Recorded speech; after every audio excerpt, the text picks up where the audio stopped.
Bonjour, dans cette nouvelle séquence vidéo, nous allons aborder la question des plateformes de formation à distance. Alors comme nous l'avons déjà introduit auparavant, les plateformes d'apprentissage en ligne, qui sont appelées LMS, c'est-à-dire Learning Management System, sont en fait des sites internet connectés à une base de données sur un serveur et qui permet de gérer les contenus destinés à la formation à distance. Alors, c'est un site qui est hébergé et qui facilite la mise en œuvre de stratégies pédagogiques, la mise en place de l'ingénierie pédagogique, l'application des programmes de formation à distance. Alors, vous pouvez trouver plusieurs appellations pour ces plateformes de formation à distance. Il y en a qui les appellent les LMS, c'est-à-dire Learning Management System, ou bien vous pouvez trouver les environnements virtuels d'apprentissage, ou encore les LCMS, c'est-à-dire Learning Content Management System, les plateformes de formation e-learning ou les plateformes de formation à distance. Bref, toutes ces appellations, en fait, nous décrivent un système complexe, on va dire, qui prend en charge l'ensemble des besoins de la mise en place d'une formation à distance, qu'elle soit totalement à distance ou partiellement à distance. Alors, les plateformes sont des logiciels. Donc il faut qu'il y ait un informaticien qui les installe sur le serveur de l'université. Dans la majorité des universités algériennes, vous avez accès à une plateforme de formation à distance. Beaucoup d'universités algériennes ont adopté les plateformes de type Moodle qui sont installées sur leur serveur. Il n'y a pas que Moodle, il y a Claro9, il y a Dokeos, il y a aussi Accolade, qui sont des plateformes de formation tout aussi performantes les unes que les autres, sauf que Moodle l'emporte sur l'ensemble des plateformes, parce qu'en fait il a une grande communauté de développeurs qui met à disposition de tous les acteurs des mises à jour, des tutoriaux, des explications, une aide en ligne pour justement le développement de l'utilisation de ces plateformes en ligne par les universités, par les écoles, les collèges, les lycées, etc. Alors, on va parler de ce que contient une plateforme de formation à distance.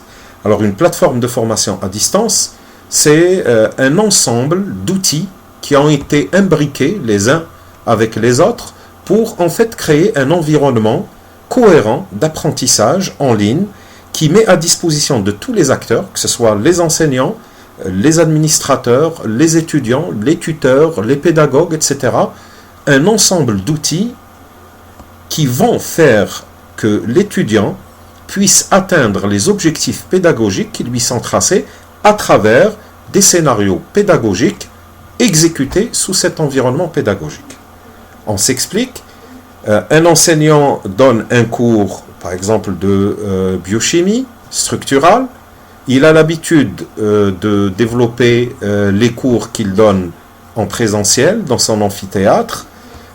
Il développe aussi des séries de TD, des brochures de TP, donc pour les chargés de TD et de TP. Et en fait, il va choisir comment imbriquer ces travaux dirigés dans le calendrier pédagogique de son cours. C'est-à-dire, après avoir fini un premier chapitre, il y a une série de TD qui va être mise à disposition des étudiants. Après avoir fini tout un chapitre avec les TD, il y aura un TP qui sera exécuté au laboratoire, et on choisit en fait une suite, un scénario pédagogique cohérent qu'on applique en présentiel. Dans la formation à distance, ce type de scénarisation existe et il va faire appel lui aussi à un ensemble d'outils.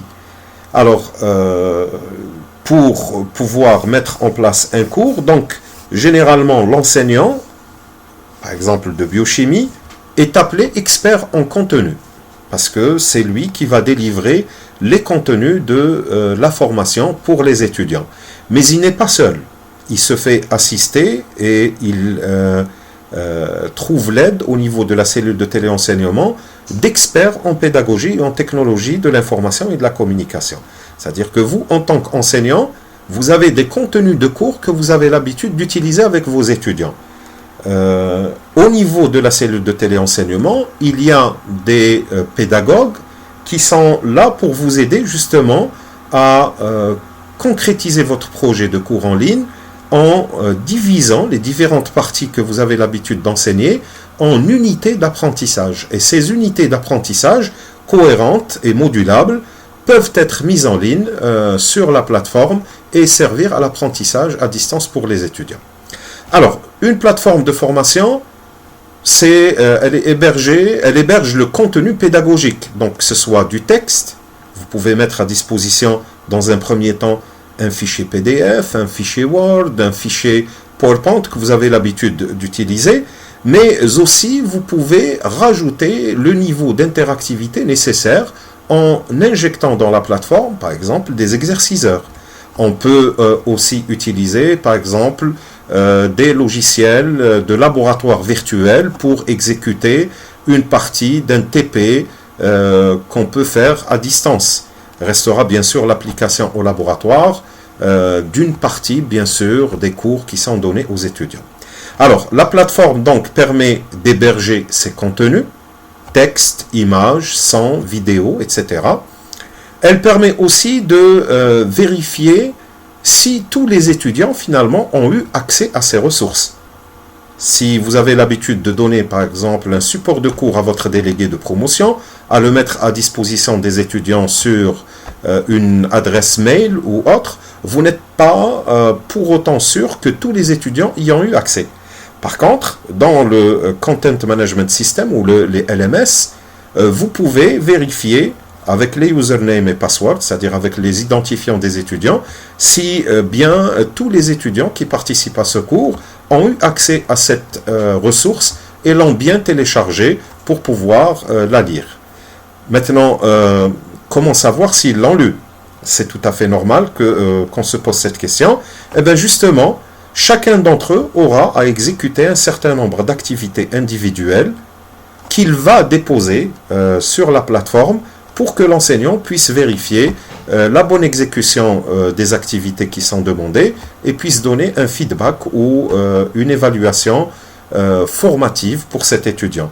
Il y a aussi la possibilité de mettre des outils d'évaluation qui sont présents au niveau de la plateforme, tels que les QCM. On peut, pour un chapitre donné, créer une centaine de questions qui vont couvrir, on va dire, l'ensemble des concepts, notions et points d'apprentissage qui existent dans un chapitre d'un module ou d'un cours. Alors, la plateforme offre aussi la possibilité de la mise en place d'activités collaboratives en ligne, c'est-à-dire que ce qu'on a l'habitude de donner comme exposé ou comme recherche pour les étudiants, on peut très bien le faire en ligne en regroupant les étudiants par équipe et en leur demandant d'exécuter un travail ensemble. Le produit final de ce travail collaboratif ou collectif, ça dépendra, pourra être aussi déposé sur la plateforme et évalué par les tuteurs en ligne. Justement, la plateforme facilite les activités de tutorat et de pilotage de la formation, telles que le suivi des cursus des apprenants, parce que l'interface en fait de la plateforme, ce que voit l'étudiant et ce que voit l'enseignant est légèrement différent, bien sûr, il est orienté selon l'acteur qui intervient. L'enseignant, par exemple, a à sa disposition un ensemble d'outils qu'on appelle les outils collaboratifs, les outils d'aide à la perception de l'activité qui permettent à l'enseignant justement de voir si l'étudiant a exécuté les exercices, s'il les a déposés, s'il a participé au travail, quelle part de participation, etc. La plateforme de formation facilite le pilotage des ressources de l'organisme de formation, puisqu'il permet une bonne gestion des formateurs, des moyens logistiques, techniques, etc. Il permet de gérer des communautés d'apprentissage. Il peut créer donc une communauté d'apprentissage avec plusieurs cohortes, plusieurs groupes qui peuvent être ensuite basculer d'un module à un autre pour donc continuer leur apprentissage en ligne. Il permet une gestion administrative pour les administrateurs de la plateforme. Ils peuvent savoir qui s'est connecté, qui a fait quoi et quelle note il a obtenu pour pouvoir les valider et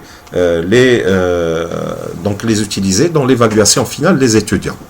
Alors, bien sûr, ces plateformes de formation, comme on l'a dit, contiennent plusieurs outils ou mettent à disposition de la communauté plusieurs outils de travail collaboratif en ligne. On a par exemple pour les activités asynchrones, c'est-à-dire qui sont décalées dans le temps, les forums de discussion. On peut poser une question sur par exemple un chapitre et laisser les étudiants discuter et argumenter bien sûr leur participation. Et l'enseignant peut venir en fin d'activité pour vérifier la discussion, sur quoi elle a abouti et donner une évaluation des orientations et corriger éventuellement s'il y a des erreurs à corriger.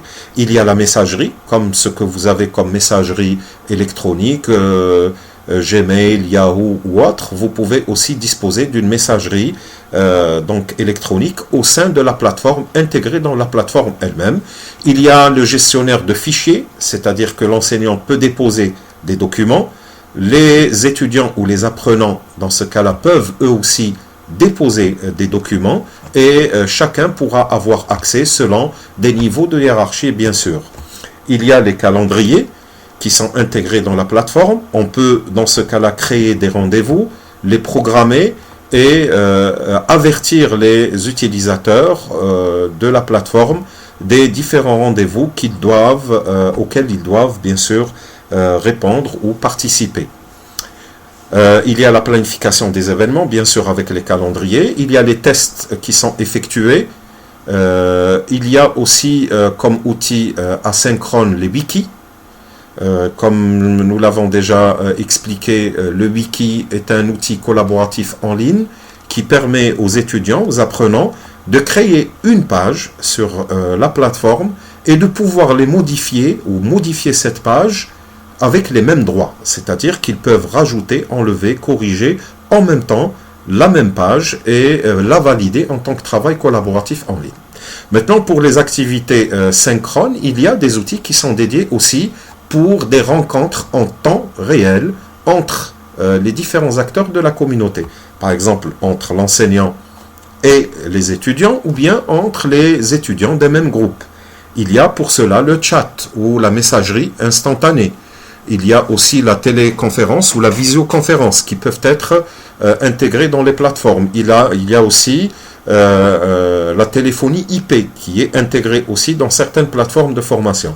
C'est-à-dire que si je dois programmer un rendez-vous avec les étudiants, je peux programmer un rendez-vous avec un chat où on va discuter avec du texte, donc en échangeant du texte. Sinon, si ça nécessite vraiment donc l'utilisation du son, de l'audio, je peux passer un appel à un groupe et ils suivent donc de cette manière-là.